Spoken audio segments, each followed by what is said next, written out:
Let's review. There's two points here going on in the Gemara. First point is a contradiction. The Torah seems to imply that somebody who's getting paid for damages gets the best quality, right? Right. That would be called meitaf.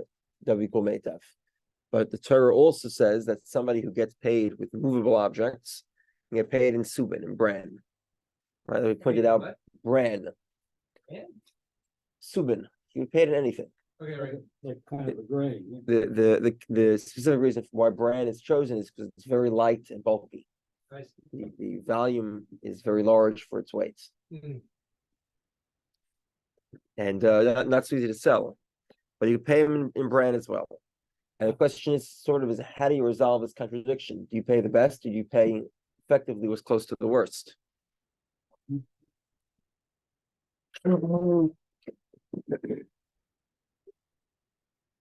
So we brought a different Gemara of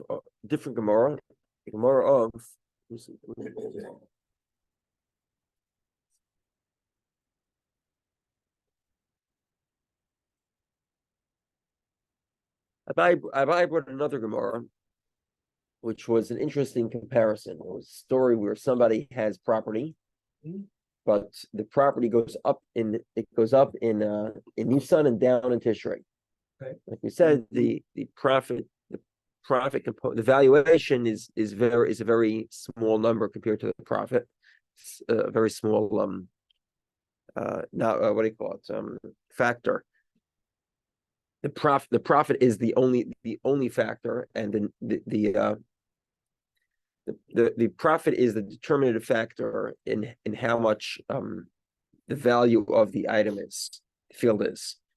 And because this is a low margin business, it's not quite a large factor, 2 or 3 times. So what happens is we say that up to, if it's less than 2 times, meaning that in the winter it's less than half the price that it would be in the summer. Then we say that he's entitled to wait and not to sell it right then and there, and he can still collect charity, even if he's worth more than the $20,000 that you need to be worth less than to be able to accept charity. Rabbi, where are we? About 8 lines down from the top of the page. We'll be at. When's 6b, Rabbi? We are on 7b. No. About a little further down, about 12 lines. First one line is Omer Vacha. It's the last word of the previous line. It's Ella Omer Vacha. 12 lines from the bottom, Rabbi? The top. 12 from the top. Okay. So that was sort of the theory with regard to charity. And now the question is, how does that theory plug into the concept of Nezikin? And the idea here is, we're saying that even the best field could also be pretty worthless at the wrong time of year. So we're sort of addressing both concerns. So we tried to say that with regard to Nezikin, the Torah allows you to collect from Meitav. But if there is no, okay, so the guy says like this: if you collect the damaged, the damager tells the one who was damaged, if you collect this, what you're supposed to collect according to the current value. But if you decide you want a larger portion of Baitinus, I only agree according to the value that it will be worth in Nisan, double the amount that it's worth today. And the Gemara says that's not fair, because the reason why he can collect Idis is not because he must collect Idis, it's because he has the right to collect Idis. Right? In other words, the Torah is giving him a right, it's giving him a benefit. You're entitled up to and including Idis. We'll see, for example, a debtor is not entitled to Idis. Idis is the best. The best quality fields. A debtor is not entitled to that. He doesn't have that right. But it's not like it's an exclusive, you must pay an Idis. It's the right of the one who was damaged to demand payment in Idis. So therefore the Gemara doesn't exactly fit according to that opinion. So try the Gemara. Okay, now at this point the Gemara abandons the original question, which is, how do we square the contradiction between paying the best field and paying bran? Seems to be a bit of a contradiction. We'll get to that. We'll get back to it in a few minutes. let's try to address the first part first. This idea where the field goes up and down in value. 1 second. Where are we? Okay.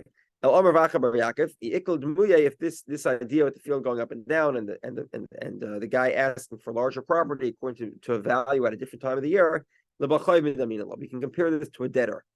A debtor, his collection happens in baininess, mid-range fields. The Amarle Havli Zibur is Tfei Porta. If his friend says to him, give me a little bit more Ziburis, Amarle said, in other words, he tells the creditor tells the debtor, I'd like a little larger field, even though it's going to be lower quality.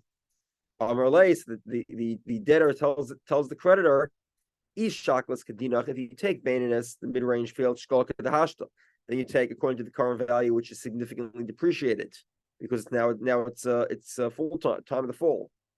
The Eloi, but if not, 1 second. In other words, if you want something else, which would be Ziburis, then I'll pay you according to the value that'll be worth in the spring.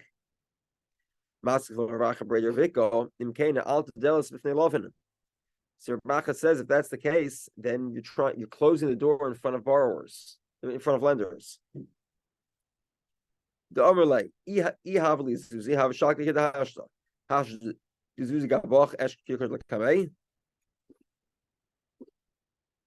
if the creditor tells the debtor, if you had money, you pay me cash now, and I'd be able to go ahead and buy your poor field for its current value. And now that you're paying me in fields, all of a sudden I have to accept the value of Nissan.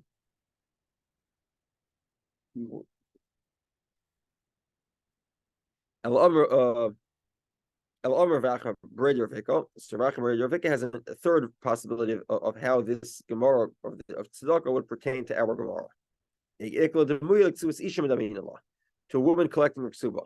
The ksuba isha dina b'ziburis. A ksuba, she's supposed to get the lowest quality field. If she says to him, "Havli bainis b'tzipporta, give me higher quality but less of it," he could say to her, "Ishaklas kadina shkol kedahashta, v'lo ishaklik yikud l'kamei." So here he is entitled to tell her, "You get the lowest range field. You want higher range property? Take the valuation of the spring, not the valuation of the fall." So there he's entitled because she is not entitled to ask for baininess. Okay. Getting back to the original Gemara, how do we resolve the difficulty? Do you pay the best or do you pay the worst?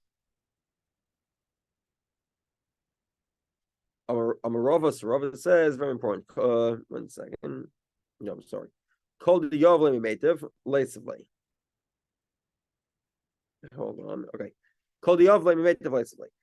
In other words, whatever you give him the best of that variety. So if you have a brand, you give him your best brand. And if you have fields, you give them the best fields. So Gemara says, it says the mative of the field. And therefore, if you're paying brand, presumably there's no obligation to give the highest quality brand. You can give the lowest quality brand. Like Yosef, Papa Rav Huna, brother of Yeshua, Papa and Rav Huna, the son of Rav Yeshua, maybe Rav in the house of Rav. For sure, they explain as follows: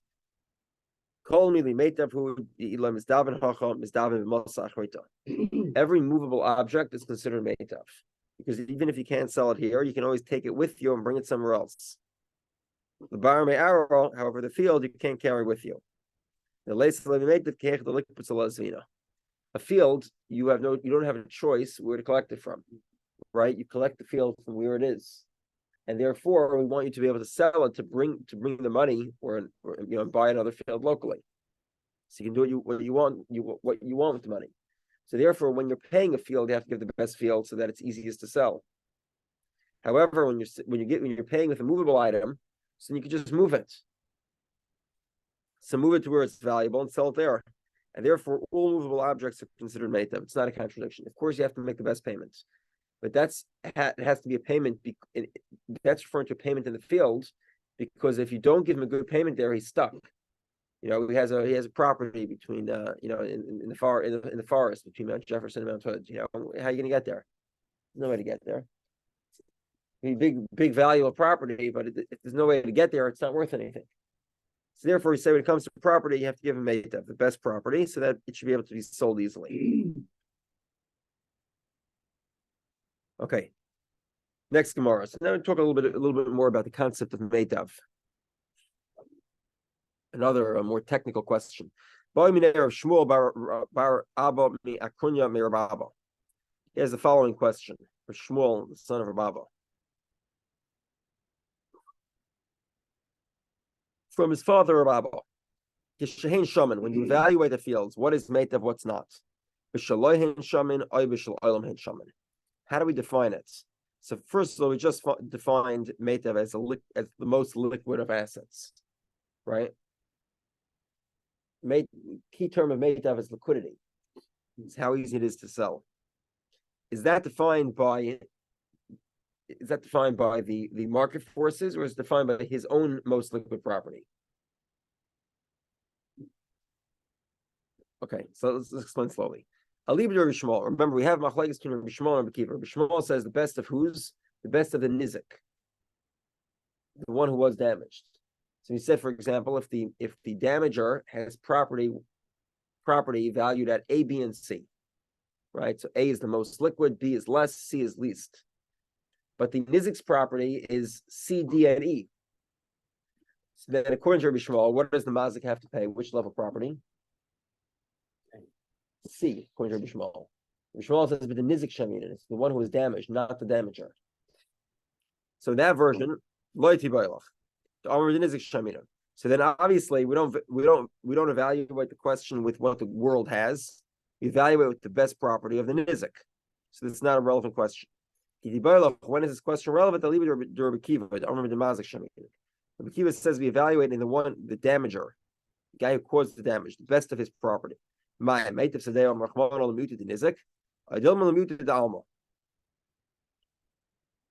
Is this to exclude the nizik, or is it to exclude everybody else?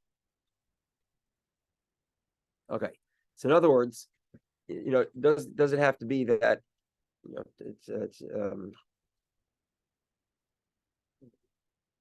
today it's probably the case that the most liquid type of mortgage-backed security or any other real estate type of asset is the one that has the greatest value, right, on the stock markets, even if it's not the best, because again, the key feature of meitav is that it's most liquid, right? Not necessarily that it's most fertile.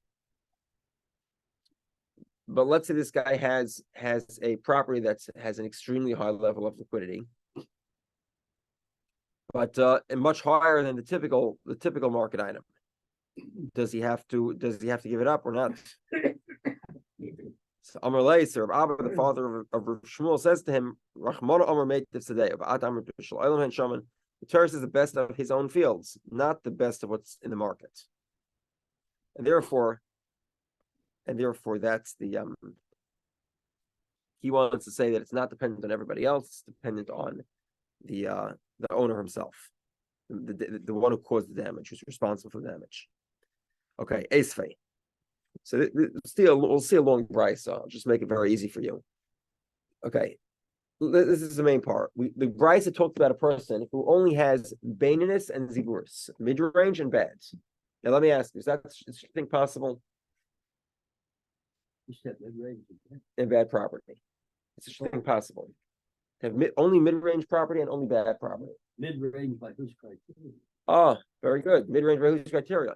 If we define it by an objective criteria, by a market criteria, what's the answer to the question? Of course it's possible. But if it's defined by a subjective criteria, can a person have just a mid-range and a poor property? No. He could have the best and the worst. And he has to have a minimum of 3 properties to have a mid-range property. So the fact that the Brisa indicates to you that somebody only has baininess and ziburis, what does that tell me? It's subjective. It's an objective question. A little bit of the best, a little bit of the I guess so. But they're far apart, right? And you can't move them together. That's really the key thing with property. Okay. Okay, so that's the nutshell of the Brisa. Now the rest of the Brisa is also very important to see, because the next 2 pages deal a lot with the concept of the right to collection. the pre-title agency system with what we call a achrayas, responsibility for property that's taken afterwards. So we'll get to it. It's worth seeing the whole price in detail. But okay, let's see. Ein lo ela idis. The guy, the damager, the one who's responsible for the damage, only has the best property. Okay, but he has three people collecting. His wife is collecting ksuba, his creditor is collecting his loan, and the one he's responsible for the damage is collecting the damages. But the guy only has the best property. So what happens? Kulam goyven min edis. They all collect the best property. If he only has baininus, so they all collect baininus. Kulam goyven baininus. The Torah says meitav as a right. Right? You have a right to collect meitav. But if the guy only has one gigantic field and it's baininus field, then what are you supposed to do? You split what you have. Right? Ziburis, if it's the worst, kulam goyven ziburis. Then everybody collects the worst. He has all three. So Nizakin damages, Be'idis gets the best. Ba'chayiv debt, Be'beinis gets the middle. Uksubas isha, and a woman's ksuba is collected Beziburis with the lowest quality. Idis Ubeinis, if there's the best and the middle. So what happens? Nizakin debt is Be'idis, he gets the best field. I'm sorry. The guy collecting damages gets the best field. Nizakin is the only one who gets idis. The creditor and the woman, they get baininus. Let's say he only has baininus viziburis, the middle and the worst. Nizakin b'chayv baininus. The creditor and the one collecting damages, they get baininus, the mid range. Subasisha viziburis, and the woman collecting the ksuba, she gets the worst. Let's say he has idis viziburis, the best and the worst. So then his zakin damages are collected from idis, from the best. And a creditor and the woman's collecting ksuba, they got the worst. Katanimiya, the Brisa indicates, mitzia, a scenario, the middle case, baininus viziburis, where a guy only has mid-range and the worst. And we say in the zakin baininus, a creditor and the guy collecting damages, they get the mid-range stuff. So the woman's suba gets the worst. If you say that the question of best, worst, and middle is a subjective question based on each person, so then his mid-range property should be the best. It should be idis. There's no such thing as having mid-range and worst if it's a subjective question. It is now best and worst. And why is the creditor taking a mid-range property? His mid-range property now becomes the best property, right? Mm-hmm. And the Baal Chayiv, the creditor, doesn't get the best property; he gets the worst property. Like we saw in one of the scenarios where the guy has best and worst. Only the guy collecting damages gets the best. The woman and the creditor get the worst. Okay, this Gemara offers a few different resolutions. First resolution is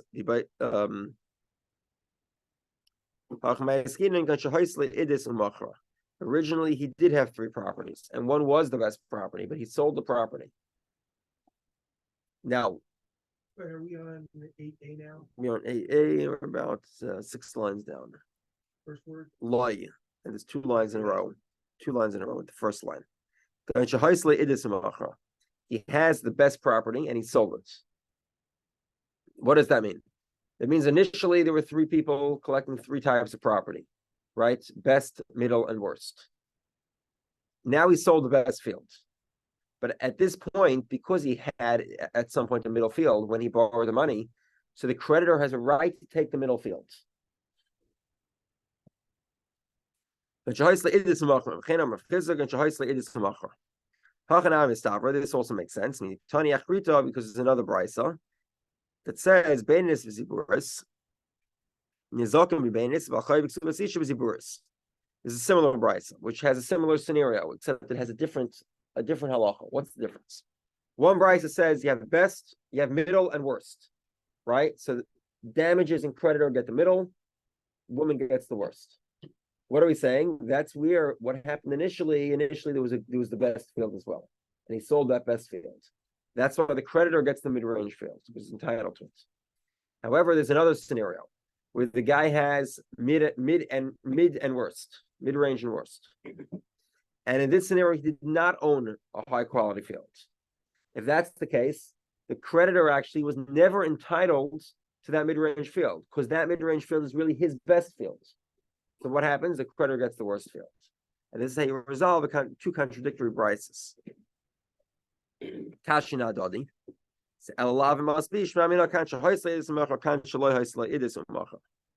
Okay, so there's no proof. It could be Bishalai Shaman. Right? It could be that the question of determining best, worst, and middle is an objective question. But it's still possible for somebody to have a mid-range and worst field if he at one point had the best field. Make sense? Okay. Another possibility. In either scenario, he never had a high quality field. But like Kasha, it's not difficult. Another possibility is that you're right. The resolution to this contradiction is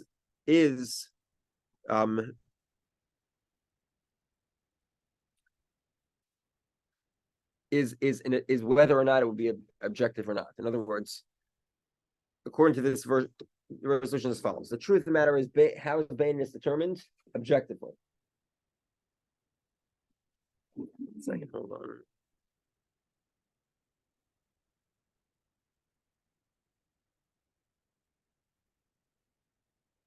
The debate between okay, in other words, let's structure this well. We have a question: do we determine best worst by subjective criteria, each person on his own, or objective criteria? If you know the Standard & Poor rate, right? S&P ratings. Is it A, B, or C? AAA, whatever. Junk, right? There's the lowest level. Okay.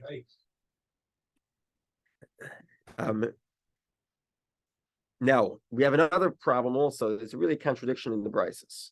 One brisa says if you have mid-range and the worst, the Bachayiv gets the mid-range, and the same scenario, another brisa says he gets the worst. So we first gave a resolution. It depended on whether or not he owned the best property at the time he issued the loan. So if he owned 3 properties, top, middle, worst, when he issued the loan, so then the creditor is entitled to mid-range property. If he didn't own mid-range property, so then his mid-range is the best, and the creditor goes down to the worst property. And now we're saying very simple solution. We're not going back to the question of whether it's evaluated objectively or subjectively. But we're trying to answer the brise. How do we deal with the contradiction? The answer is very simple. He only has 2 properties: a mid-range and a worst property. And his mid-range is equal to the average property. It's a B grade property. Now, if you say Bishal Olam Hein Shaman, one brisa says Bishal Olam Hein Shaman, therefore the creditor is entitled to it because it's an objective valuation, and the other brisa says no, it's a subjective valuation. If it's subjective, then 1 second, hold on.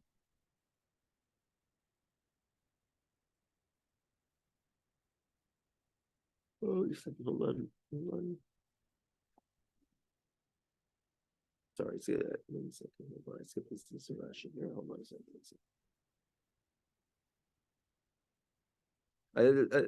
We'll see. This is the second answer. Okay, this is the third answer actually. Okay. I just skipped the Rashi. Okay. The second answer is as follows. The second answer is. Wait a second.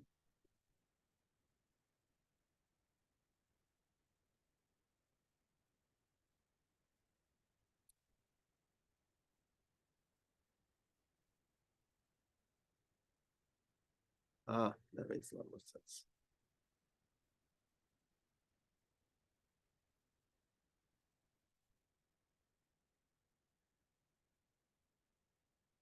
Okay, yeah, it's complicated.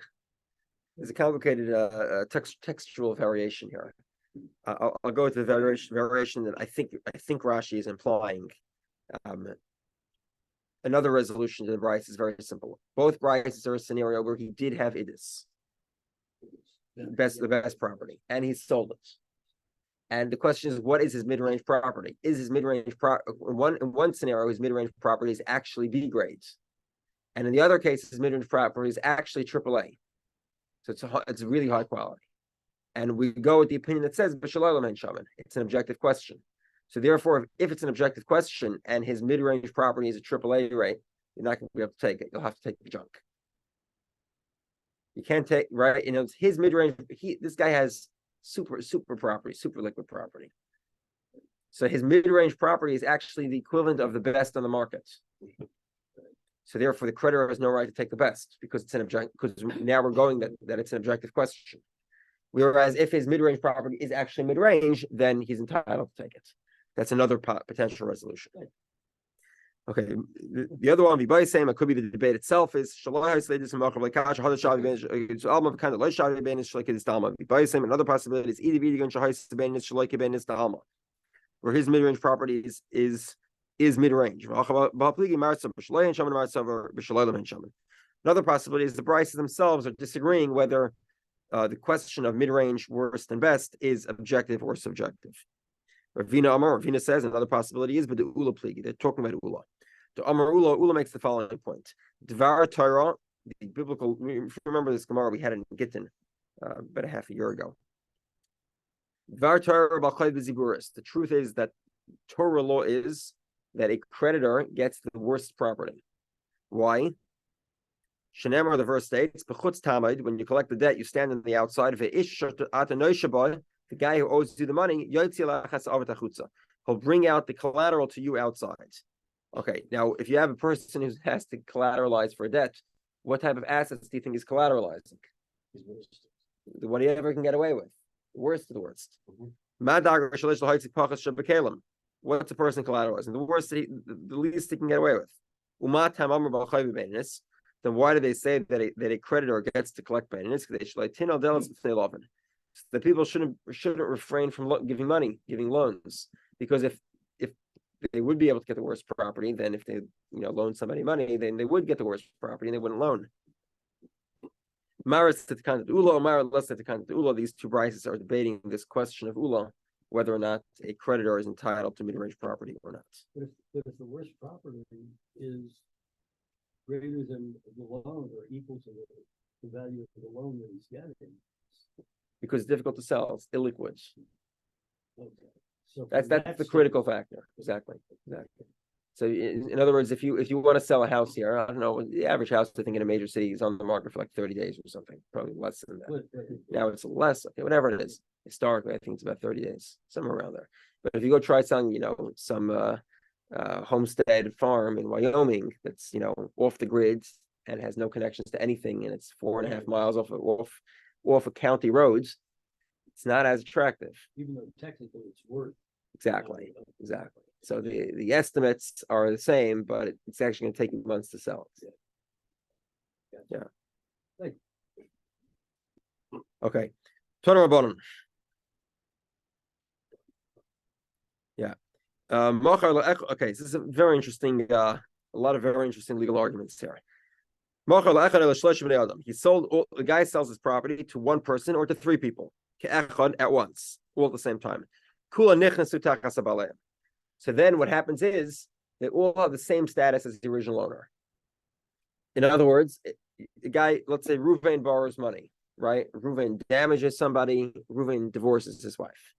And Reuven has three types of property: best, worst, middle, and he sells them all off to Shimon. Okay, and then the three people come knocking, and they were sold roughly speaking at the same time. All three people come knocking, they collect. The damaged guy collects idis, the creditor collects baininess, the woman collects ibrus. Okay. Let's say they sold one after another. They all collect from the last person. This is the concept called hinachtil chamakum legnisimenu, which is a very simple argument. Basically, a guy owes $100,000 and he has $150,000 worth of property, right? So he sells his first $50,000 property. Okay, then the creditor comes and says, I'd like to collect your property. He says, no, I left $100,000 behind because I knew there was $100,000 of debt. So that's why I made sure there was $100,000 left.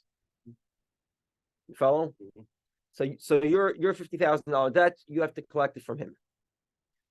Sure enough, a second guy buys another $50,000 property. Okay, and the second creditor, the wife of the guy who died, she comes collecting. So what happens? First, we empty Reuven of his assets. Reuven gives away his last $50,000 assets. Then afterwards, he can start going around to the guys, the people who bought it. We call these people the kuchos, the people that bought the assets. In what order? The most recent purchase gets collected from first, right? This is a case where. So let's put people on this. There was a Reuven, Shimon, Levi, and Yehudah. Okay, Reuven had 3 fields.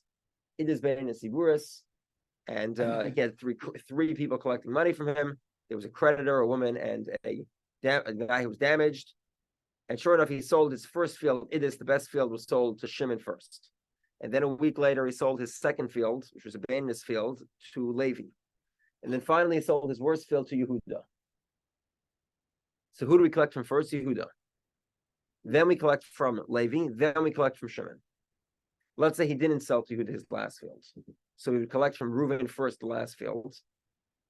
Then we collect from Levi. Then we collect from Shimon. So this is the case where you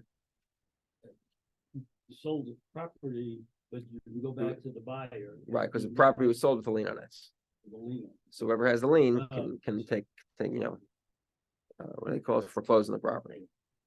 Now, it's very important to recognize that this rule overrides the rule of idus beinus and ziburis. Like I said, I gave you the example. It was the opposite order. First, he sold his idus, then he sold lastly he sold the ziburis. Doesn't make a difference. It doesn't make a difference. He collects ziburis first. The most important thing is that in the order of collection, it's what the guy who owes money, the actual debtor, has to pay first, and then the most recent buyers, irrespective of what quality field they bought. Okay. Now, if they all bought it at the same time, then they collect them in the traditional order, right? The damaged guy collects idus, the creditor beinus, the woman ziburis. Okay. First you collect from Yehudah, then you collect from Levi, then you collect from Shimon. Okay. What's the scenario where he sold it to one person? If he sold it all at the same time, so then that would seem to be obvious that you collect, everyone would collect it. In other words, if Reuven basically sold all his property at once to Shimon, then obviously the Nezikin is going to collect it. Is the Vachayev Beinus, the woman Ziburis. Because if 3 people, when he sold all his property to 3 people, in that order, one guy bought the Idis, one guy bought the Beinus, one guy bought the Ziburis. So it's reasonable to say that actually one of them bought before the others. The transactions didn't happen at the same moment. They weren't all written in one document. They all happened within the hour. And despite that, because they didn't happen on different days, because the contract doesn't say the time of day, it just says the date. So because they all bought it in the same day, so we say they're all equal, and therefore everybody takes his appropriate type of property. So if he sold it all to one person where he probably did put it in one contract, obviously you collect according to what you're supposed to collect, according to the range of property that you're supposed to get. It must be one after another. And here's the question.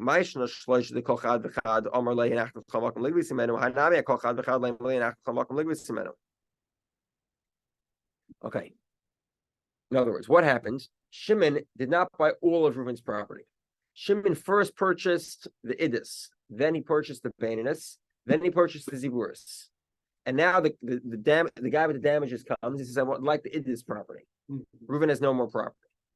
So 1 second, why can't the guy argue on his own purchases? First, I bought the idus, but you were able to collect from the rest of it. Then I bought the beinus, but you still had something to collect. And then I bought the ziburis. Okay, so take the ziburis. Take the most recent purchase first, because they were purchased in multiple tranches. Together? Okay. So Gemara says, it's an interesting chap here, an interesting workaround. The guy has a very unique legal argument. And what happened? What happened was he purchased the best field most recently. So he actually bought them worst first, then the middle, then the best. The guy with the damages comes, he says, well, I get the most recent field, right? What is it? It's idus.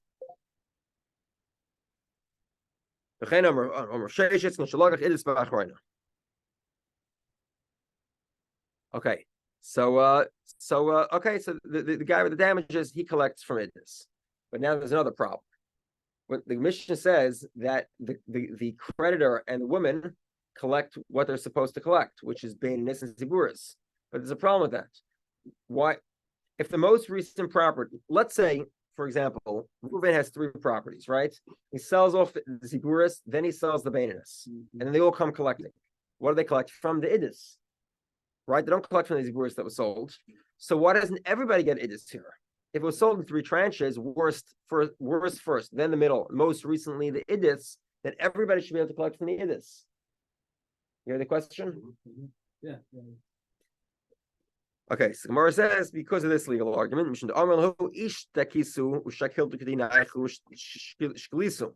if you're quiet and you collect what you're supposed to collect, in other words, you don't start making a fuss that you want the best property, then okay, fine, I'll give you what you want. And but if you don't, you start fussing around, then guess what I'll do? What I'm going to do is I'm going to claim that I never bought the Ziburis. I'll shred the document and I'll say that it's still owned by Reuven. If that's the case, then you'll be stuck with Ziburis. So basically, take what you're supposed to collect and stop complaining. So I don't have to rip up the documents because otherwise you're going to get the same thing anyway. Okay. Okay. So now the question is, 1 second. If that's a good argument, then why does the Nizikin guy get Idis? Why can't he make the same argument? Either take Ziburis, or I'll make you get it anyway. So I'm going to rip up the document. I'll claim it still belongs to him, and you'll be stuck with Ziburis. So then here's the Ziburis right now. Why does he have to give him Idis? Why can't he give him the worst level property because of this argument? All right. This, by the way, is a combination of the two principles we learned in the past called Miku and Biyadai. But that's not for now. Okay. Ihachi, top of 8b. Ihachi is like a nominee Mahachi. So why doesn't he have this argument in terms of Nizikin? Okay, which is what we just explained. So Gemara says, okay, what happened was this argument doesn't really work anymore. You know why? Because the guy died. The guy is dead. And now there's another problem. Okay, so let's imagine as follows. Okay, so Reuven dies, right? So Reuven has a kid. His name is Chetzron, right? Now the law is as follows: Chetzron is obligated to pay his father's debts, but only from property that his father had when he died. How much property does his father have now? 0. So Chetzron is absolved from paying the debts. It's a side point. This is no longer the halacha today. One of the laws of the Goinim was that children must pay their father's debt even from cash and movable assets. That was a change that was made about 1,000 years ago. So in this case, they'd actually would have to pay, they would have to sell the father's menorah or dining room table, whatever it is, to pay the debt. That's a side point. Okay. Now, but in general, Talmudic level, you don't have to pay. You're exempt. So he's exempt. Now, let's say you'll tell him I give you back the property, then you're giving him effectively a new property. Didn't belong to him at the time, and new property is not owed to pay back the debts. So therefore, you actually can't make this argument. The obligation to pay back the debt now falls on the buyer, which is Shimon.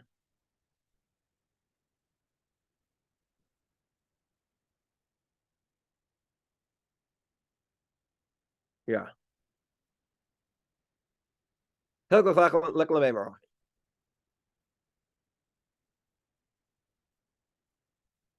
Second.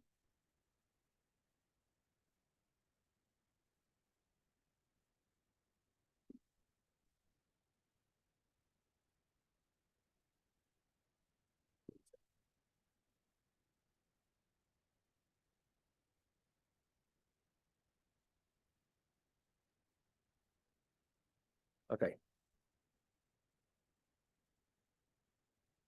So Gemara says, so therefore he doesn't have this argument. But the problem is that still doesn't address the fundamental question, which is that okay, fine. So if he can't make the argument, then everybody should take Idis as well. You didn't sell. In other words, you said that Nizakin has a workaround. What's the workaround? Basically, take now why can't he tell the Nazikin guy, take Bainis, otherwise I'm going to force you to take Ziburis? The answer is you can't say that. Why? Because we're talking about where the guy died. Reuven dies. So if Reuven dies, you can't give the property to Chetzim because Chetzim would not be obligated to pay. Well, if that's the case, then the same would be true with the with the woman and with the creditor, right? If you can't threaten to give back the document, give back the property, then they're entitled to idis, the most recent property. And okay.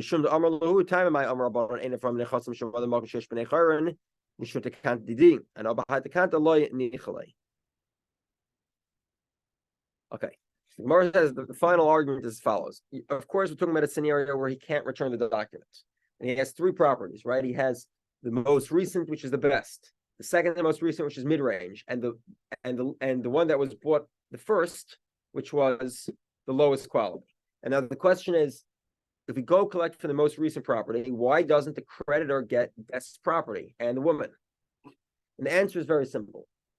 Normally speaking, why do you have a right to? Why can the buyer demand that you collect payment from the first property, the most recent property, because he has a right to argue, I left you a place to collect. But that's a right and not an obligation. It's not mandatory that you collect from the most recent property. It's the right of the buyer to say, look, go collect from somebody before me. But in this case, he doesn't want that right. He doesn't want to make that argument. Why? Because then he would have to give the woman and the creditor the best property. So therefore he says, no, I don't want this right. I'd like you to collect where you belong. Collect from the Ziburis. You together? Zibur is the lowest level. In other words, the woman, you should collect the lowest one, the creditor, you collect in the mid-range, and then the Zikin, you'll pay it this. Because I don't want the benefit. I'd rather you collect from where you're supposed to collect than saying, oh, collect from the most recent property. Because the most recent property is not going to help me. It's a right. He's entitled to make that argument. He doesn't want to make the argument. He doesn't have to. Similar, the Gemara says another example of this. Because of my benefit. Typically, it would benefit me because somebody else bought the property. So the most recent purchase wouldn't be me. But if the most recent purchase is me, and I have other property that you can collect from, I'd rather you collect from the other property. Like Rava said, if the guy says he doesn't want a rabbinical decree that was enacted for his benefit, we listen to him. Mike going to say what exactly is the example of Rava? We saw this Gemara many times before. Rafuna says, the rabbis required a husband to support his wife, and this is for the benefit of the woman. If the woman does not want this benefit because she's she's high income, so she could say, I don't want the benefit. I don't want you to support me, and I don't want you I don't want to have to give you my income. And similarly over here, typically he'd have a right to say, go collect for the most recent purchase. But over here, the most recent purchase is not going to help him. He says, okay, I don't want the rights. I want to give you exactly what you're supposed to get that I bought from the original owner. Okay. Great day. Happy Shabbos. Tomorrow.